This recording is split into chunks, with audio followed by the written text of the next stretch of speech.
एक बहुत ही खास और रोंगटे खड़े कर देने वाले विश्लेषण में आपका स्वागत है। आज हम 90 के दशक की एक ऐसी खौफनाक कहानी की तह तक जाने वाले हैं जिसे इतिहास के पन्नों में बहुत ही खामोशी से दबा दिया गया था। तो चलिए, बिना किसी देरी के इस रहस्यमयी फार्म हाउस के राज को समझना शुरू करते हैं। जरा सोचिए, इंसानों को असल में सबसे ज्यादा डर किस चीज से लगता है? क्या किसी अनजाने अदृश्य साए से, या फिर अपने ही किसी बेहद करीबी के धोखे से? जैसे जैसे हम इस कहानी में आगे बढ़ेंगे, ये सवाल एक साए की तरह हमारे साथ चलेगा, क्योंकि आज हम जो समझने वाले हैं वो हमारे सबसे गहरे डरों को पूरी तरह से झकझोर कर रख देगा। Section 1, 1990, the mysterious farmhouse. कहानी शुरू होती है सोनीपत और पानीपत के बीचों बीच मौजूद एक बिल्कुल सुनसान फार्म हाउस से।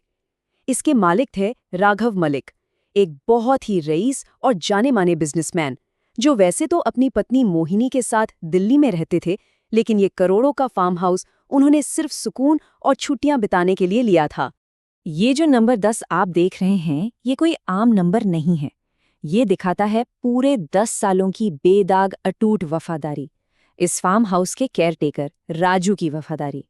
20 साल की उम्र से लेकर 30 साल का होने तक राजू ने बिना एक भी शिकायत के इस जगह की देखभाल की। वो एक ऐसा इंसान था जिस पर आंख मूंद कर भरोसा किया जाता था।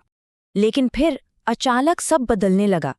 राघव ने दिल्ली से राजू को फोन किया और बताया कि बिजली विभाग का एक नोटिस आया है। चेतावनी ये थी कि रात 9 बजे से लेकर सुबह 3 बजे तक बिजली पूरी तरह से गुल रहेगी, एकदम ब्लैकआउट।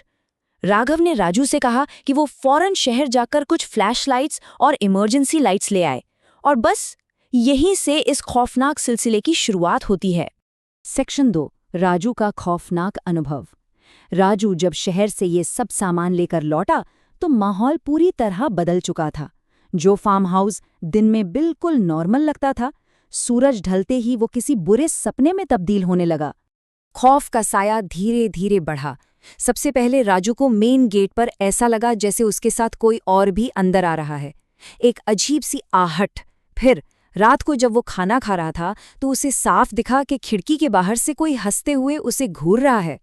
और फिर आया तीसरा और सबसे डरावना पल। जैसे ही रात के 9 बजे और बिजली गई, राजू ने टॉर्च जलाई और देखा कि उसके ठीक बगल में एक लंबी बिना सिर वाली औरत खड़ी है। डर के मारे राजू की चीख निकल गई और वो अपनी जान बचाकर सीधा तबेले में जाकर छुप गया। सेक्शन 3, रात 9 बजे का साया। अगले दिन जब राघव खुद ड्राइव करके दिल्ली से वहां पहुंचा तो वहां कुछ भी नॉर्मल नहीं था। वहां एक अजीब सी डराने वाली खामोशी थी। राजू, जो हमेशा गेट पर स्वागत करता था, वो वहां था ही नहीं। जब राघव ने उसे ढूंढा तो वो तबेले में बुरी तरह कांप रहा था। उसने राघव को देखते ही कहा, मालिक, वो साया, वो ठीक आपके पीछे खड़ा है।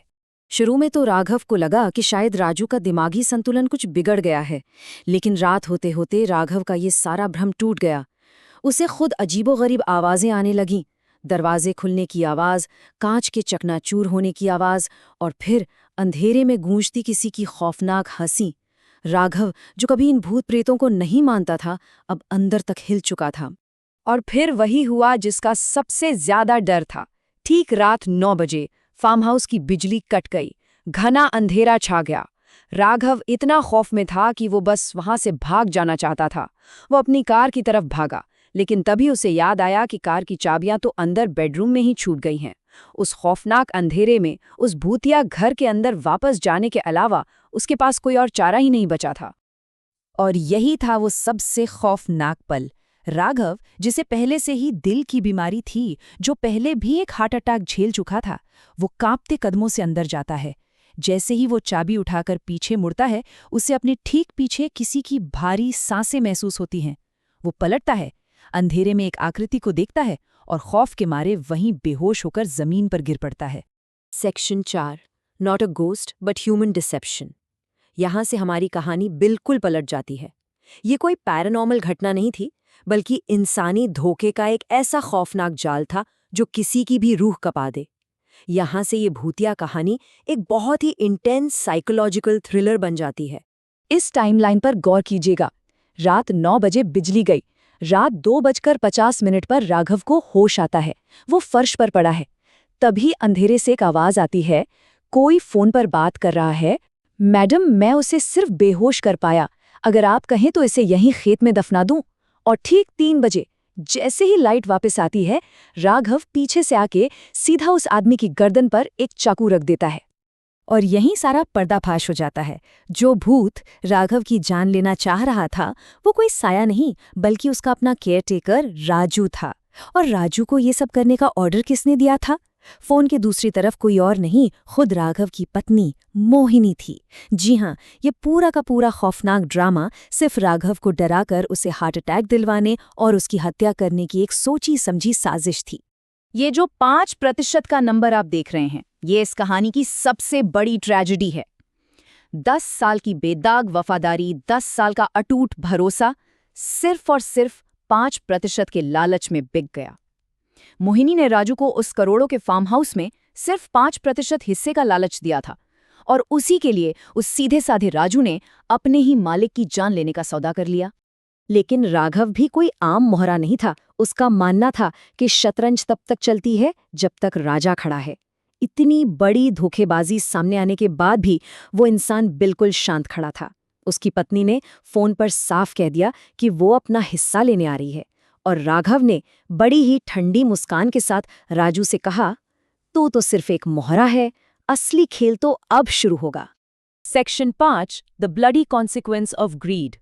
अब हम इस विश्लेषण के सबसे खौफनाक अंजाम की तरफ बढ़ रहे हैं। मोहिनी पूरी रात ड्राइव करके दिल्ली से फार्म हाउस की तरफ निकल चुकी थी। उसे लग रहा था कि उसे बिना कुछ किए ही करोड़ों की संपत्ति मिल जाएगी, पर उसे जरा भी अंदाजा नहीं था कि वहां उसका क्या इंतजार कर रहा है। राघव ने वहां एक ऐसा मास्टर स्ट्रोक खेला जिसकी कोई कल्पना भी नहीं कर सकता था। उसने राजू के सामने एक नया और बड़ा लालच फेंक दिया। उसने कहा, अगर तूने मेरे पत्नी को उसी वक्त मार दिया जब वो दरवाजे से अंदर कदम रखेगी, तो मैं तुझे 5 नहीं बल्कि इस प्रॉपर्टी का सीधा 10% हिस्सा दूंगा। राजू, जिसके सिर पर पहले ही लालच का खून सवार था, वो अपना चाकू लेकर अपनी नई शिकार का इंतजार करने लगा। और अब आता है इस पूरी कहानी का सबसे बड़ा और शॉकिंग ट्विस्ट। जैसे ही मोहिनी दरवाजे से अंदर आती है, राजू बिना 1 सेकंड सोचे उसके सीने में चाकू उतार देता है। मोहिनी की वहीं मौत हो जाती है। लेकिन असली शॉक तो अब राजू को लगने वाला था। राघव मुस्कुराता है और बहुत ही ठंडे दिमाग से कहता है, मैंने ये फार्म हाउस 1 हफ्ते पहले ही बेच दिया है। सारा पैसा मेरे पास है। ये प्रॉपर्टी अब मेरी है ही नहीं। राजू के हाथ से चाकू छूटकर गिर जाता है। 10 साल की वफादारी, एक मर्डर, और अंत में उसे क्या मिला? कुछ भी नहीं। हम इस विश्लेषण को इसी विचार के साथ खत्म करेंगे कि लालच शक्कर की तरह है, इसे लिमिट में खाओ तो ठीक, वरना ये सीधे मौत लाता है। राजू और मोहिनी के इसी लालच ने उनका वजूद मिटा दिया। तो इस पूरी घटना को समझने के बाद सवाल ये उठता है कि क्या असल दुनिया में असली मॉन्स्टर्स कोई भूत या साये होते हैं, या फिर इंसानों के अंदर छिपा वो असीमित लालच जो अपनों का ही खून बहाने से पीछे नहीं हटता? ये एक ऐसा सवाल है जो यकीनन आपको हमेशा सोचने पर मजबूर करेगा।